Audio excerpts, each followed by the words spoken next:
जितेंद्र आवाड़ और नजीब मुल्ला और जितने भी यहाँ के नेता जो नेतृत्व करने की बात करते हैं यहाँ की जनता के लिए, उन्होंने कभी कुछ किया नहीं है, ना करेंगे। उनके सर्वे नंबर 29 पे हमारा रिजर्वेशन जो हटाया गया कब्रिस्तान का, जिसपे रमेश पाटिल ने कब्जा किया है, आज तक महानगर पालिका ने वो रिजर्वेशन वहां लेने का काम नहीं की। इसके पीछे सब इन्हीं लोगों का हाथ है और इनका एक ही मुद्दा है, एक रिजर्वेशन तेरी एक मेरी, जनता जाओ घरी। लेकिन अल्हम्दुलिल्लाह हनीफ कामदार और हनीफ कामदार के साथ जाफर शेख और एडवोकेट शारिक और हमारे जयेश गुप्ता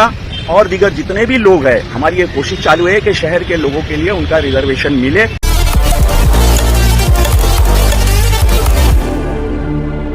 अस्सलाम वालेकुम। तो असल में मुद्दा दरअसल ये है, जितेंद्र आवाड़ इस जमीन के ऊपर आए थे, सम्माननीय माननीय आमदार जितेंद्र आवाड़ साहब इस जमीन पे आए थे और इस जमीन के ऊपर आने के बाद इन्होंने बाकायदा कुछ लोगों को, कुछ बच्चों को अपने साथ में लेके बताया था कि ये प्ले ग्राउंड में मुमरा के बच्चों के लिए हमेशा के लिए दे रहा हूं। ये बात सही है कि रिजर्वेशन है, मुमरा कौसा दीवा सारे गांव के लोगों के लिए, यहाँ की जनता के लिए रिजर्वेशन है, इसमें नो डाउट क्या, लेकिन देने का वादा किए। ऐसे वादे कई बार जितेंद्र आवाड़ और नजीब मुल्ला और दूसरे पार्टी के जो लोग हैं, जो जनता का अपना बड़ा नेतृत्व करते हुए दिखाते हैं, लेकिन ऐसा कोई काम मुमरा वासियों के लिए नहीं हो रहा है। उसकी सबसे बड़ी वजाहत इस वक्त इस जमीन के ऊपर जहां मैं खड़ा हूं, मैं ये साफ बता रहा हूं कि अभी महाराष्ट्र के अंदर ठाणे महानगर पालिका का टीपी प्लान चेंज करने का जो काम चल रहा है, उस काम के अंदर हमें जो दस्तावेज मिले और हमने जो दस्तावेज निकाले, उसमें यह साबित होता है कि यहाँ का रिजर्वेशन हटा देने का काम महानगर पालिका उप संचालक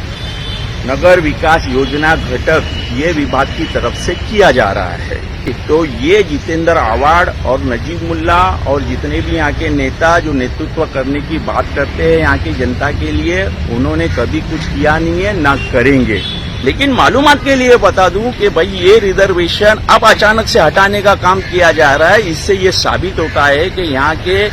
जनता का नेतृत्व करने वाले, दावा करने वाले, चाहे वो जितेंद्र आवाड़ हो, चाहे वो नजीब मुल्ला हो, चाहे कोई भी पार्टी के लोग हो, वो सिर्फ और सिर्फ बातें कर रहे हैं। ये सीधा सीधा जमीन मालिक को फायदा पहुंचाने के लिए और अधिकारियों को फायदा होने के लिए और नेताओं को फायदा होने के लिए रिजर्वेशन हटाने का काम इस वक्त किया जा रहा है। लेकिन अल्हम्दुलिल्लाह हनीफ कामदार और हनीफ कामदार के साथ जाफर शेख और एडवोकेट शारिक और हमारे जयेश गुप्ता और दीगर जितने भी लोग हैं, हमारी ये कोशिश चालू है कि शहर के लोगों के लिए उनका रिजर्वेशन मिले और इसी के ऊपर हमारा काम हो रहा है और इंशाल्लाह ये रिजर्वेशन मुमरा कौसा दीवा की जनता को मिलेगा। और खास करके मुस्लिम समाज जो है वो सिर्फ वोट देना जानता है, वोट देने के बाद में हमारे चुने हुए नुमाइंदाओं से हमको क्या हमारा हक हासिल करना है, उसके लिए कोई बात नहीं करते। और यही मैं जनता को बताना चाहता हूँ कि भैया आपका हक है, आप अपना हक मांगने के लिए आपने जिन लोगों को भी वोट दिया है उनसे जाके कहो, जो चुन के आया उनसे आके कहो, महानगर पालिका में भी आप इसके लिए काम करो या तो कम से कम काम करने वालों के साथ में सपोर्ट करो, बराबर। अब ये जो है इन्होंने हमेशा वादे किए हैं, इन्होंने कुछ देना नहीं है, चाहे वो जितेंद्र आवाड़ हो, चाहे वो नजीब मुल्ला हो, चाहे वो किसी भी पार्टी के लोग हो जो मुमरा का बहुत बड़ा नेतृत्व करने की बात करते हैं। ना रिजर्वेशन देने का काम किए हैं, ना करेंगे। मैं ये दावे के साथ बोलता हूँ, क्यों ये जमीन जो है मौजे कौसा के अंदर मुमरा प्रभाग समिति के ठीक सामने